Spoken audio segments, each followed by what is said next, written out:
दिल्ली के उप मुख्यमंत्री और शिक्षा मंत्री मनीष सिसोदिया जी के खुलासे के बाद पूरी की पूरी भारतीय जनता पार्टी सदमे में है। यह है बीजेपी का चाल चरित्र और चेहरा, याद रखिएगा। उस सुखराम जी के और टेलीकॉम घोटाले को लेकर 20 दिन तक देश की संसद नहीं चलने दी, लेकिन उसी सुखराम को हिमाचल प्रदेश के अंदर अपनी सरकार में उप मुख्यमंत्री बनाने का काम किया गया। और ऐसा ही प्रयास, जो प्रयास इन्होंने मुकुल राय के साथ किया, जो प्रयास इन्होंने शिंदे के साथ किया, जो प्रयास इन्होंने तमाम राज्य सरकारों को गिराने के लिए किया, वही प्रयास मनीष सिसोदिया के साथ कर रहे थे और कह रहे थे आ जाओ हमारे साथ, गिरा दो दिल्ली की सरकार, शामिल हो जाओ आम आदमी पार्टी छोड़ के भारतीय जनता पार्टी में, हम तुम्हारी ईडी और सीबीआई की जांच को खत्म कर देंगे। आज दिल्ली के उप मुख्यमंत्री और शिक्षा मंत्री मनीष सिसोदिया जी के खुलासे के बाद पूरी की पूरी भारतीय जनता पार्टी सदमे में है। उसके पास कोई जवाब नहीं है। और जो प्रयोग उन्होंने महाराष्ट्र में किया, जो प्रयोग उन्होंने कर्नाटक में किया, जो प्रयोग उन्होंने मध्य प्रदेश में किया, जो प्रयोग उन्होंने अरुणाचल प्रदेश में किया था, जो प्रयोग उन्होंने उत्तराखंड में किया था, जो प्रयोग उन्होंने गोवा में किया था, जो प्रयोग उन्होंने राजस्थान में करने की कोशिश की, जो प्रयोग उन्होंने बंगाल में किया था, यानी कि पूरे देश में सरकारों को गिराने का, खरीदने का, विधायकों को तोड़ने का जो सिलसिला उनका चल रहा था, उसमें सबसे बड़ा हथियार उनका था सीबीआई और ईडी।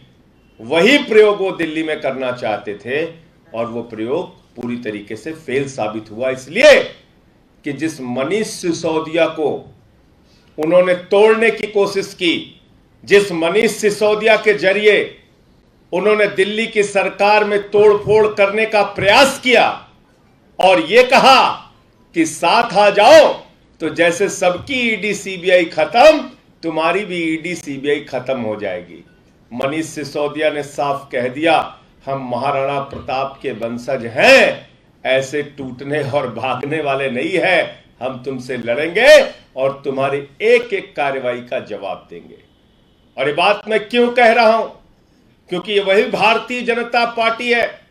जब नारद स्टिंग ऑपरेशन हुआ, तो नारद स्टिंग ऑपरेशन के जरिए मुकुल राय का भ्रष्टाचार खोलने की बात भारतीय जनता पार्टी ने की। पूरे देश में हंगामा किया, कहने लगे नारद स्टिंग ऑपरेशन खोल दिया, नारद स्टिंग ऑपरेशन खोल दिया, मुकुल राय का भ्रष्टाचार खोल दिया। और उस भ्रष्टाचार में जो जो लोग शामिल थे मुकुल राय के साथ, वो सारे के सारे लोग बीजेपी में शामिल हो गए। वो सारे के सारे लोग बीजेपी में शामिल हो गए। शारदा घोटाला खत्म हो गया, नारद स्टिंग ऑपरेशन खत्म हो गया, मुकुल राय का भ्रष्टाचार खत्म हो गया। उनके साथ शामिल नारद स्टिंग ऑपरेशन में जो भ्रष्टाचारी लोग थे, उनका भी भ्रष्टाचार खत्म हो गया और उनको बीजेपी ने अपनी पार्टी का राष्ट्रीय उपाध्यक्ष बना दिया। कहने लगे आओ हम आपको राष्ट्रीय उपाध्यक्ष बनाते हैं। दूसरा मामला आया हेमंत विश्व शर्मा का, वाटर घोटाला। उस वाटर घोटाले में अमेरिका तक में चार्जशीट लगी, अमेरिका तक में सवाल उठा और आसाम की उस समय की भारतीय जनता पार्टी के लोग, आज वो बेचारे मुंह दिखाने लायक कहीं नहीं है। वो बीजेपी के नेता वो बुकलेट जारी कर रहे थे, कह रहे थे ये है वाटर घोटाला हेमंत विश्व शर्मा का, ये पूरी बुकलेट तैयार है, ये भ्रष्टाचार की पूरी कहानी लिखी हुई है। भाजपाइयों ने कहा कोई चिंता की बात नहीं, किया होगा हजारों करोड़ का वाटर घोटाला, चिंता की बात नहीं, हमारे साथ आओ, हम तुम्हें मुख्यमंत्री बनाएंगे। वो हेमंत विश्व शर्मा कांग्रेस छोड़ के बीजेपी में शामिल हो गए, आज आसाम के मुख्यमंत्री हैं। याद कीजिए अजीत पवार को, उनके लिए पूरे चुनाव में देवेंद्र फडणवीस जी कहते थे पवार साहब चक्की पिसिंग पिसिंग पिसिंग पिसिंग, उनका बहुत बड़ा भ्रष्टाचार है। और सुबह सुबह 6:30 बजे चोरी चोरी चुपके चुपके फिल्म की सीन की तरह गए फडणवीस जी और अजीत पवार जी दोनों लोग शपथ लेकर आ गए। याद कीजिए, नारायण राणे, उनके खिलाफ बाकायदा जमीन घोटाले का मामला चल रहा था।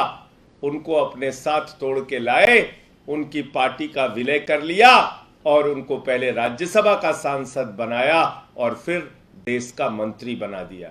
याद कीजिए, टेलीकॉम घोटाला हुआ था इस देश में, एक बहुत बड़ा भ्रष्टाचार हुआ था और उस टेलीकॉम घोटाले को लेकर भारतीय जनता पार्टी ने 20 दिन तक देश की संसद चलने नहीं दी।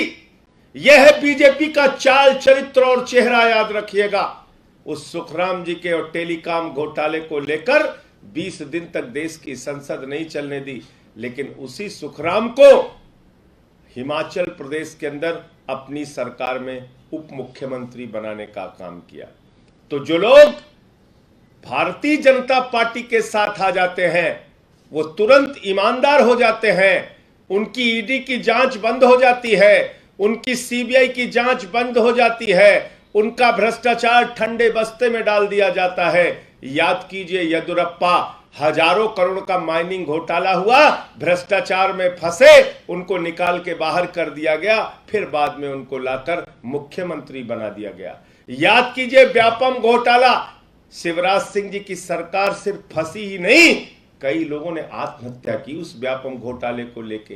कितने प्रदर्शन हुए, आंदोलन हुए, लेकिन 2017 में व्यापम घोटाले में शिवराज सिंह जी की सरकार को पूरी तरीके से क्लीन चिट दे दिया गया।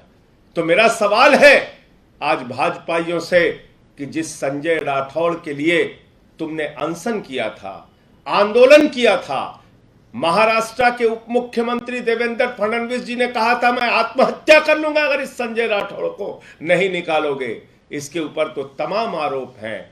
उसी संजय राठौड़ को जब निकाल दिया बाहर उद्धव ठाकरे जी ने, तो दोबारा सरकार बनाने वक्त जब जरूरत पड़ी तो राठौड़ को मंत्री पद की शपथ दिलाई और फडणवीस जी ताली बजा रहे थे। यह है बीजेपी का चाल, चरित्र और चेहरा। और ऐसा ही प्रयास, जो प्रयास इन्होंने मुकुल राय के साथ किया, जो प्रयास इन्होंने शिंदे के साथ किया, जो प्रयास इन्होंने तमाम राज्य सरकारों को गिराने के लिए किया, वही प्रयास मनीष सिसोदिया के साथ कर रहे थे और कह रहे थे आ जाओ हमारे साथ, गिरा दो दिल्ली की सरकार, शामिल हो जाओ आम आदमी पार्टी छोड़ के भारतीय जनता पार्टी में, हम तुम्हारी ईडी और सीबीआई की जांच को खत्म कर देंगे।